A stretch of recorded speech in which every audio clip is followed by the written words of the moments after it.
Hey, what is going on YouTube? So I figured I'd post. I've posted in a hot minute since I got these tires. I actually found I was rubbing a little bit. See a little bit. It's barely noticeable. I did have to roll my fenders. Not a big deal though. Got a really nice fender roller. So anyways, guys, I'm a little tired right now. You can probably hear it in my voice. But the LS Supra is still a 7M GE, primarily because I've actually been at airborne school. I just graduated airborne like last week, so I'm just hanging out, freaking getting ready to take the motor to the machine shop, get it all done up. I realize now that the LS build is probably going to be a really slow build, so if you guys are expecting like videos to be cranked out constantly, probably not gonna happen. Just if I'm being honest, you know, like it's just one of those things where we're gonna do what we can do, but I'm not gonna rush. Like today I did both front ball joints, the ones from Drift Emotion, the really nice aftermarket ones. They're supposed to last a while, other than the rolling the fenders. I also changed the spark plugs, only because I had a little bit of a misfire, and when I say a little bit, a lot of it, but if you listen, you can still hear one. So I'm not really sure if it's the coil pack, or potentially the distributor or the wires, or maybe because I only replaced 4 out of the 6. I thought the other 2 looked pretty good. So whatever, but I did want to give you guys a little bit of an update. Also for my people who follow me because of my 370Z, so the Z is actually, it's obviously out front, it's actually getting 3 new things later this year. It's going to be getting an arc grip exhaust. I'm going to be getting rid of the custom one that I have, just because honestly, like, it was really great having it, but I'm ready for like an $1,800 exhaust, something I'm not going to change again for a while. I thought about the miser shaft one, I think is what it's called, but I'm good. I think I'm going to do the arc grip. It's still pretty much top shelf. And then it's also getting a still-in bumper, a carbon fiber hood, and then Morimoto headlights on the 370Z. So there's a lot left to do cosmetically on the Z as well. I'll probably end up doing Nismo rear bumper, just because I've always liked the Nismo rear bumpers, and I know it's weird mixing the Stillen and the Nismo bumper, but I mean, Stillen doesn't have a rear bumper for their kit, so and I'm just kind of tired of seeing like all these 370Zs going to the Nismo look, and it's just kind of like, well, again, I really want to be different. Stillen doesn't have a rear bumper for the 370, so it's like whatever. Also, I'll be getting a Soho stage 1, I don't know why they call it that, oil catch and combo tank. It's like $700, so it's kind of steep, but whatever. I love Soho, I love their products, so I'll do it. I'm also getting a twin fuel pump and a CJM fuel return system, so I'll be running twin 540 fuel pumps, and probably switching over to E85 on my Z. So I'm pretty fucking excited, man. Unfortunately, I don't think I'll be able to finish my 370Z build while I'm here in Georgia. I am on orders to Fort Hood, Texas, which I'm very excited about because I've already been to Fort Bliss and Fort Riley. Now I'm here at Benning, so it's like, you know, I'm ready for the next adventure. But I think that if I do anything to the Z, if I end up not tuning it for E85 and we'll just stay on pump gas, realistically, I'm kind of okay with the Z build where it's at. I think I'll just keep doing cosmetic parts other than the twin fuel pump and the combo catch can from Soho. It's just, I'm not saying the Z is coming to its end in its build, but like, if I don't finish it before the end of the year, I'm not really sure where I'm going to go with it. I'm definitely not going to get rid of it. It might just be a car that I just kind of have on the side. But I really haven't decided yet. Like, there's just, I think once I start cosmetically doing stuff to it, I'm going to slowly fall in love with it again. It's just right now I'm kind of all about the Supra. the LS build on the Supra is going to be fucking tight. Like, I don't really care who you are. Like, you can't go wrong with the sound of a 6.0 LS motor, like in anything with a fat ass cam. And I will actually be building this motor, or assembling this motor myself. I will not be building it.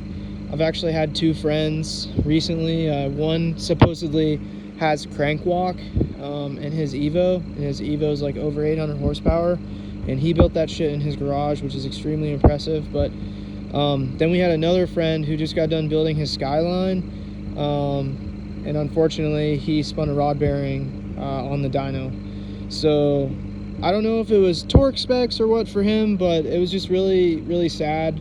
And I'd rather just go with like a reputable shop and pay the extra money to have them, you know, put the pistons and the rods and the crank in it, because I'm kind of a pussy, man. Like, I'd rather not throw all that money away and just have professionals do it, rather than be able to walk around and be like, oh yeah, I like hand assembled my motor internals, you know, when I can still assemble the motor. I'm just gonna have them, you know, assemble the guts. And that's just the way it goes, man. Like, it's so scary to think about pouring, you know, $4 grand of parts into a motor, and then probably another $1,000 or $1,500 into assembly, not including hot tank, bored, honed, and decked, and then it just kind of like going out the wall or out the window, you know. That motor is not going to be a boosted motor. I'm just saying that now. We are doing an NA 6.0, and the reason why is because I think that, you know, with the Z being boosted, it'll be really cool to have a cammed out, naturally aspirated 6.0 close to 500 horsepower, and just a whole mess of torque. And all that torque in this car is going to be crazy, because this car weighs 3,200 pounds, or 3,300 pounds, or whatever the fuck it is, and it's going to be awesome. Like, it really is. It's just going to be tight. But I am doing everything else. So I'm doing, you know, new heads, new lifters, new oil pump, new radiator, new I mean, fuck, dude, like, I'm doing everything. I'm sorry, guys. New injectors, a fast intake, a 102 millimeter fast intake. Like, this thing is going to be set up specifically for just naturally aspirated power.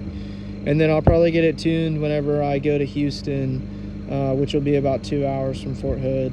So I'm pretty fucking excited. Like, the car scene's a lot different there, and this is my grocery getter, man. Like, I'm not worried about going crazy on it. Like, it's gonna be fast, but it's not gonna be like, I'm not trying to push the limits, you know. And I know some people are gonna be like, oh, like, why wouldn't you want to push the limits? Why wouldn't you want to go crazy? And it's, I don't know, man, because I don't like wasting money, you know. Like, if I'm gonna devote half of my paycheck every time I get paid throughout the whole year, that's what, half of what I fucking make a year into cars. And, you know, at the end of the year, I get on a fucking dyno, and all of that money is just fucking wasted because, you know, I want to fucking have a big swole dick and, you know, do the build completely myself and have too much pride to be like, well, I'm not a professional in this. This is my first time.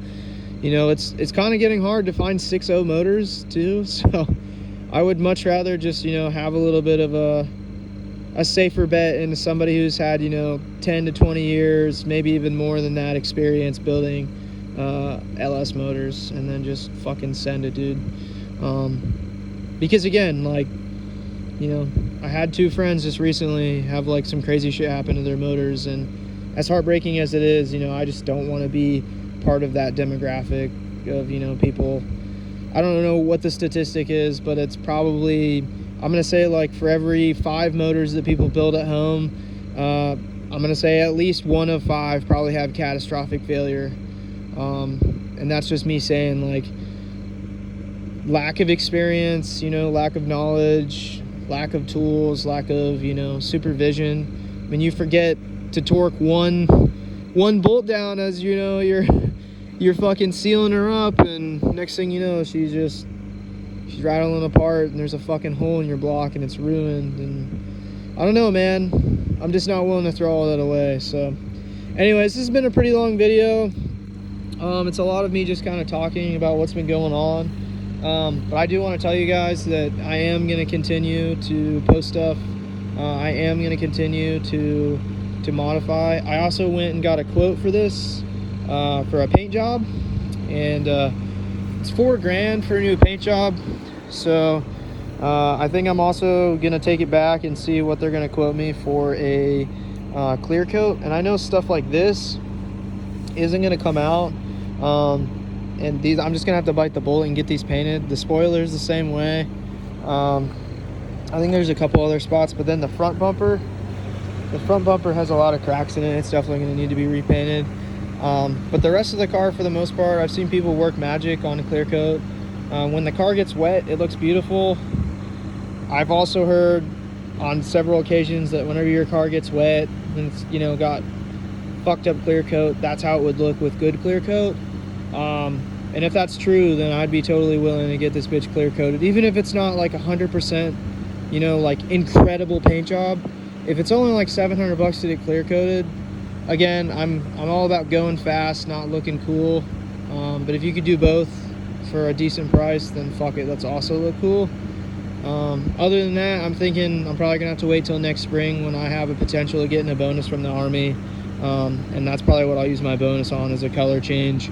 I'm gonna do like midnight blue, or you know, maybe just black, or Nardo gray or some shit on this, because I actually don't see these cars anymore, and they're starting to climb up in price, even for like ones way shittier than mine that have like serious fucking issues, other than a misfire and a blown head gasket, which again, this one has, or had, a blown head gasket. It's been fixed since.